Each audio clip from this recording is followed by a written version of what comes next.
committee is you guys. Okay, it's students. All right. So you think of athletics and you think of adults and coaches always making decisions, right? A lot of times, it's always the coach's decision, always the adult's decision. Well, here I want to make sure that you guys have some sort of say or at least understanding on why these decisions are being made and for your input to making some of these decisions, okay?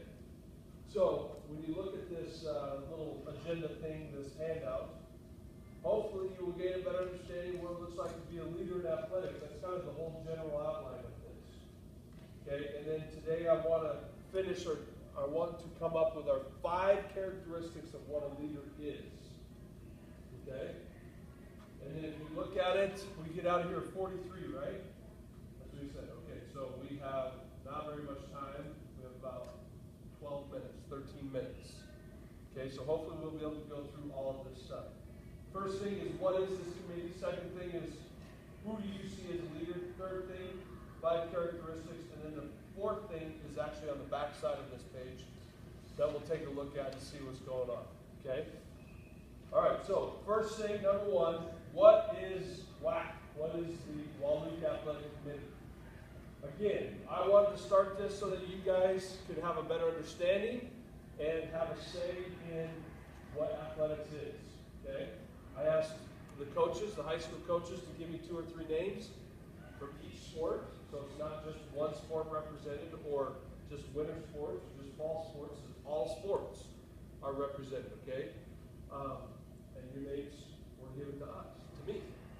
All right? As you being seen as a leader in your sport or sports. Some of you guys play multiple sports. Okay? So that's a great accomplishment right there for you guys. So congratulations for being nominated. Okay? These guys are already dead right now. Let's get it. Smile. It's exciting. Okay? This is cool. All right. So that's how this kind of all started. Now again, why I wanted to do this was to give you guys more insight on what athletics is all about. Okay? There's going to be some decisions being made here in the next, I don't know, this year, by the end of this year, on certain things, and I want to have input from you guys on what you think about it, okay? And that's just how it is, I think, because, I don't know, when I always played, it was just like, Coach said do this, so we do it.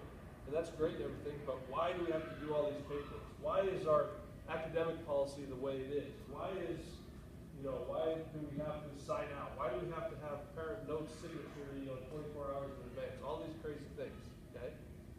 And then on top of that, you being a leader in your sport or sports, okay? You being a leader in your sport or sports that you're involved in, okay?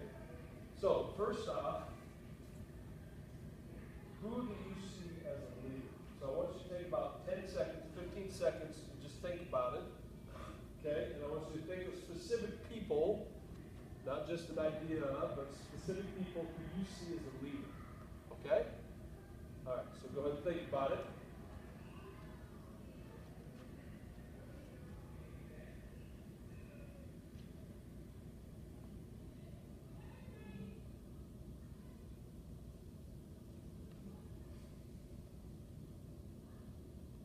Okay, now talk to your partner, somebody sitting by you, and list a couple, and you just tell each other who you think is a leader.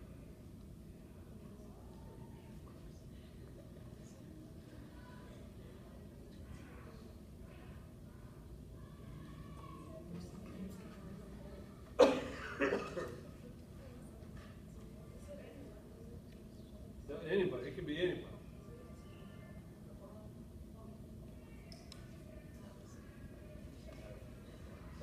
Okay, so I'm going to ask just kind of these groups who it is. Okay, now, one last thing. Why? Why are those people considered leaders? Why are they considered leaders? Think about it, 10 seconds.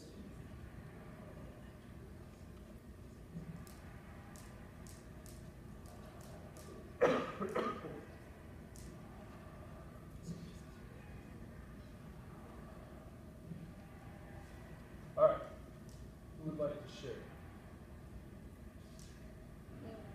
Okay, go ahead. I think, well, for a leader, I see Alondra James as a leader because she puts herself out there and she shows courage. Awesome. Who did you say though? Alondra. Alondra. Yes, Rodriguez. Okay, great. Great example. Who else?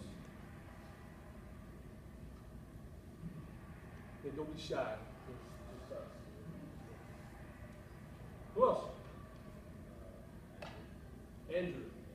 Okay. Why do you think he's the leader?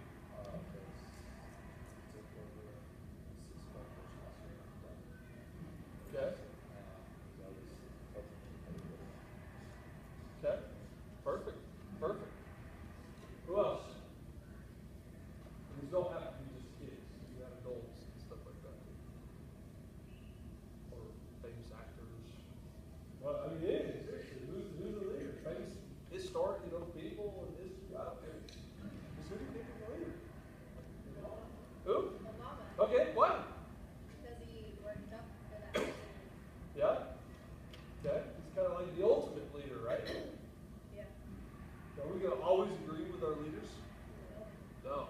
And that's, I think Obama's a great example, right? I mean, do you agree with everything he does? Probably not, but do you agree with some? Yeah, sure, why not? Okay, good. Who else? Your mom. There we go. Finally, we got a parent. Okay, why? Why is your mom a leader? Because she shows me the right ways. Absolutely. Absolutely. Firm hand, right? Yes. When you make a mistake, she allows you to grow from that, probably. Right? Good. Very good. Okay, who else? What else? What about over here? One of you four. Rebecca, thank you all here. Who do you see as a leader?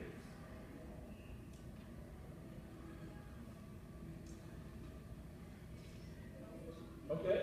Specific coach? Or just in general a coach? What's that? Okay.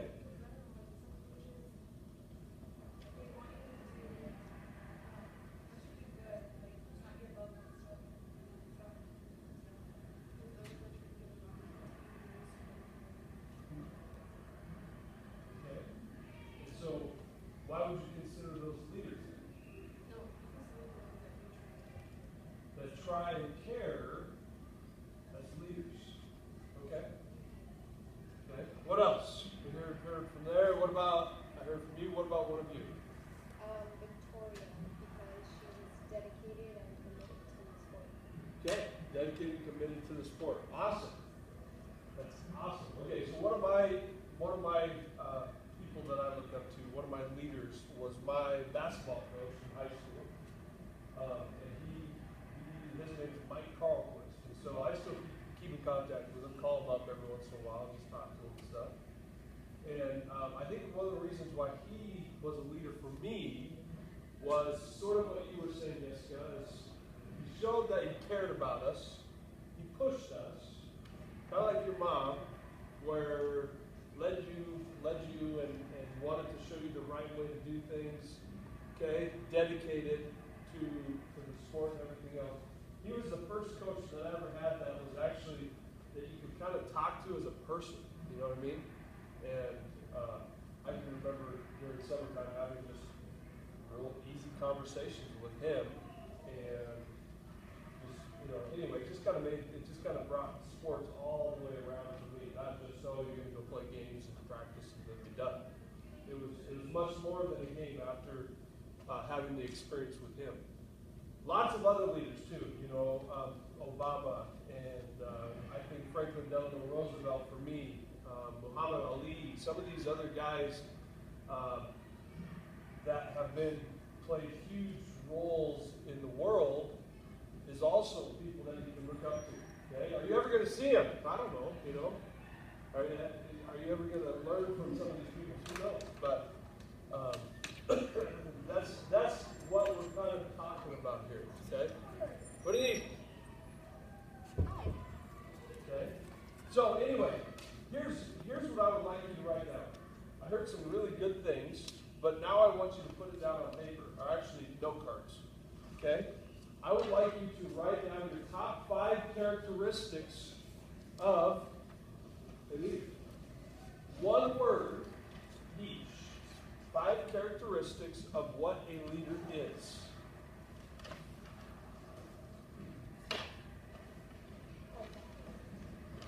Okay,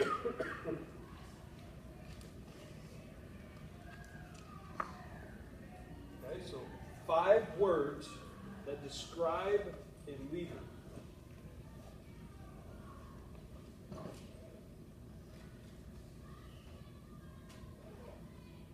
And if you need help, you can kind of talk to each other. This is not like a regular class. We can't cheat. I don't care if you cheat. Yeah, or you can hold on to it for a second. I'll collect them up here. It's okay, spelling is not corrected here. This is kind of like one of the best classes ever. Right?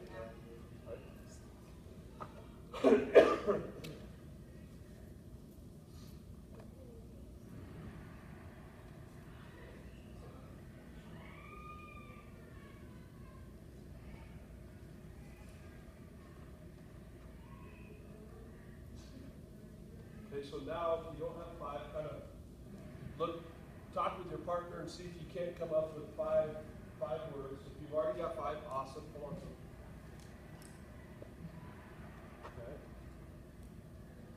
Okay, let's hear a few of these. Okay, I'm just going to have you say one of them. Okay, Rebecca, start with you.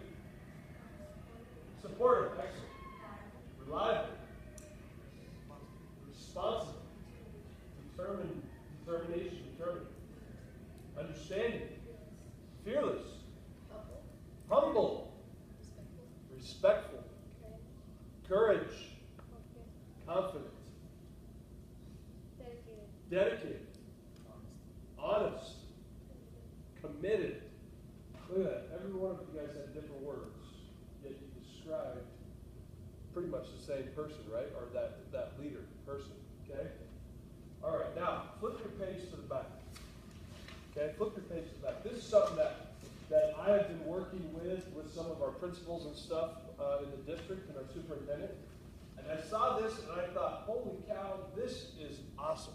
Okay, this is awesome. We've got about 3-4 minutes left.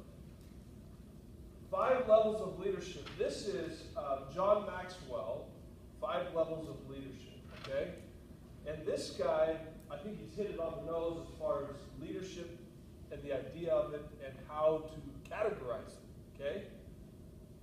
So let's just go through these real fast, okay? Starting at number 1, okay? This is a pyramid, obviously. And what we have 5 different levels.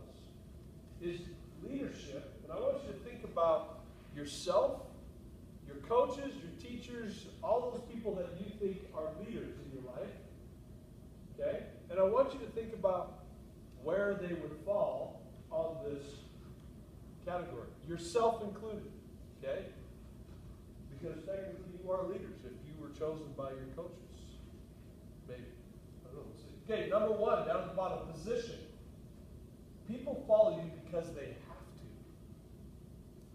So like for me, I'm an athletic director. Do the coaches follow me as a leader because I'm the position I'm in? I'm the athletic director, I'm their boss, they have to follow me. Or is it something else? Okay? Second one, permission. People follow you because they want to. Production, number 3. People follow because of what you have done for the organization. Kind of like lead by example. Number 4, people development. People follow because of what you have done for them. And then the last one, the pinnacle. Okay, the top of the pyramid. The smallest group of people, group of leaders that are out there. Okay? People follow because of who you are and what you represent. So take a second and just think about that. And put yourself, okay, put yourself on one of